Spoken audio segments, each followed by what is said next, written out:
just have a little bit of an introduction today, and like I used to do teaching with my students, I'd say, today we're going to finish early. And that usually would get people's attention for just a short amount of time. And of course, we never finished early, so. But anyway, I have five points to make in the introduction, and then maybe we'll have a little time for some Q&A before starting the formal program. So first, point number one, and my purpose of my remarks right now is just to clarify some things, get all of us on the same page, kind of regroup before we launch into today's activities. So one issue that came up yesterday, and there was some questions about it, I want to clarify, is the point about a no-go decision. So as Don Millard mentioned yesterday, the goes are great, but the no-goes are just as important and just as celebrated from the point of view that it means that you've determined that this line of work isn't going to pan out, and you're better off spending your time doing something else, turning on your efforts to a different project. So some people were concerned about, well, if we get a no-go decision, does that mean we lose our grant funding? Do you take the rest of the money back that we haven't used? So to put everyone's mind at ease, the answer is no. You don't lose your funding. You don't take the grant back. Don't worry about that. And the award from which your I-Core-L project is derived is not threatened in any way. So there's no negative feedback to your existing project. Sometimes the question comes up, what do we do with the funds that we have in the case of a no-go? And that's a problem that we address when the time comes. So we'll cross that bridge when we come to it. So I would say, main thing here is put everyone's mind at ease. A no-go decision has no negative implications for current or future or funding. The main point, again, as Don Millard emphasized, is that all of you have lots of other things you could be turning your attention to, and this eliminates one thing. Okay, the next question that kind of came up in some discussion I'd like to clarify is the basis on which the go, no-go decisions are made. So my comments about that is it's a bit of putting the cart before the horse at this point. The process of determining whether you're a go or no-go is going to evolve as the I-Core for Learning activity moves forward, and the teaching team will start to direct your attention to those issues as things advance in the coming weeks. So the recommendation from the teaching team and all of us is not to worry too much about the go, no-go criteria at this point. What should be the main focus of your efforts for now, excuse me, is point number 3. See how quickly we're getting through class material today. Point number 3, which is focusing your efforts on the customer discovery, getting quality interviews, extracting information from those interviews, turning it into value propositions, and aligning yourself with customer segments, focusing on those particular things at the moment. And then the go, no-go criteria will start to emerge from that. So hopefully that's kind of addressed some concerns that people have had and kind of focus us on what's most important at the moment. Okay, point number 4, watch the videos. LaunchPad Central provides a record of the videos that have been watched. And so while a no-go decision will not impact your funding, not watching the videos will. So we have a little algorithm, you know, where LaunchPad Central feeds back the number of videos watched per team. That gets translated down to the Division of Grants and Agreements, who pays you incrementally based on the number of videos watched. So you don't want to test that. But seriously, all of you are educators. Many of you know that the more times that you see something, the more that it sinks in, the more that it becomes instinctive. Admittedly, everyone's super busy, but please try to work that in. Okay, believe it or not, we're down to point number 5. And point number 5 was to recommend that, if possible, have fun. In the sense that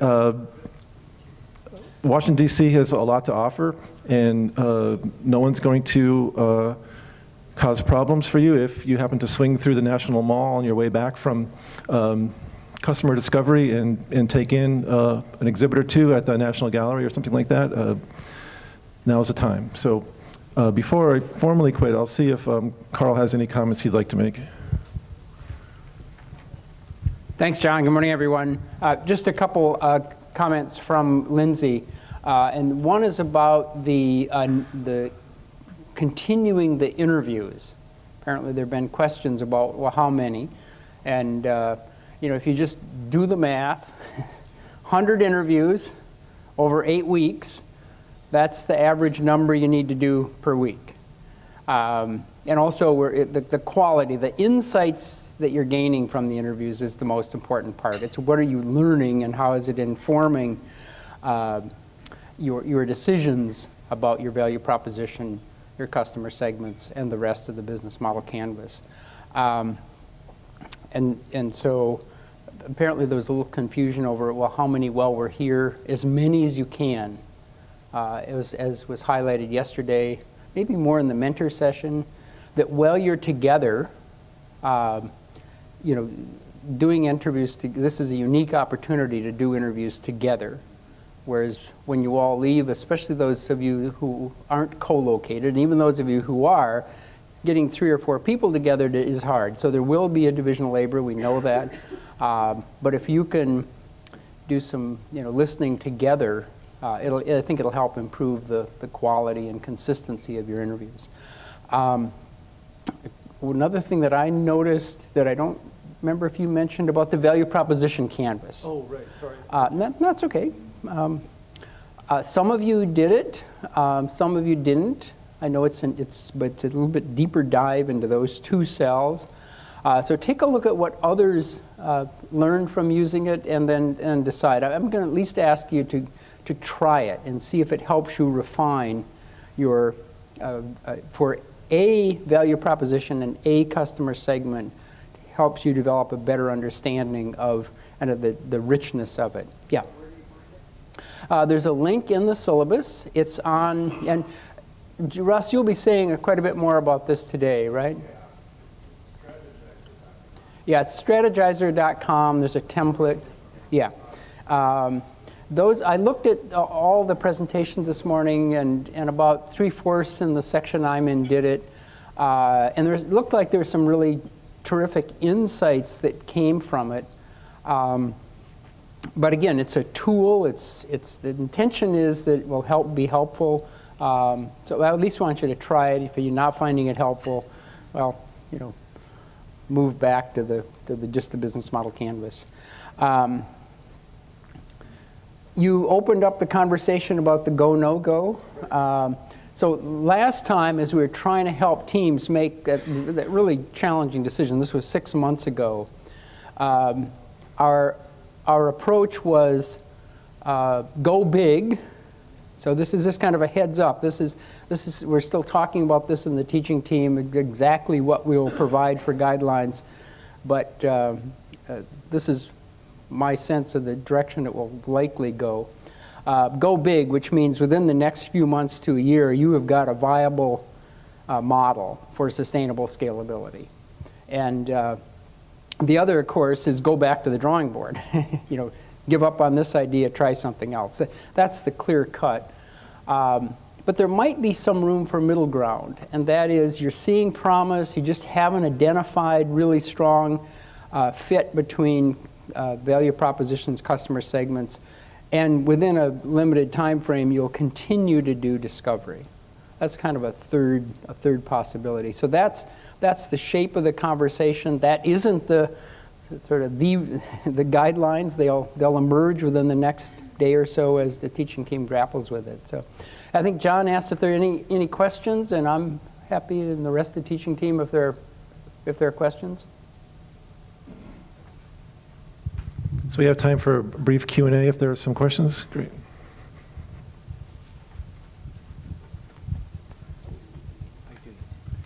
Is it possible, I'm noticing that the stuff that we're doing is now coming into our regular email. Is there a way to stop that? Question was that things from the course are coming into the regular email. Well, some people made comments on our presentation today, and they're showing up as emails. Oh, that's a setting. Oh, through LaunchPad. Yeah. It's turned off. Yeah, so through your, in the person image in the upper right-hand corner, there's account settings and then notification settings. So typically I encourage people to leave those on because I think it's helpful.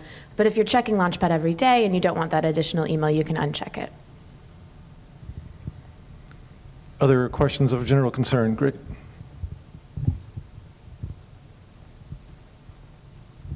I hope this is of general concern. I noticed in the leaderboard it shows hypotheses tested, and with peerage it's showing that there's 0, but elsewhere in LaunchPad it shows the 28 hypotheses. So sometimes it defaults to yesterday. There's yesterday, this week, and total. So if it's doing something weird and you think it's not matching up, just make sure it's on total. Thanks. We knew there'd be some LPC questions, didn't we? Other questions? All right, looks like you're ready to stand and deliver your updates. That's wonderful.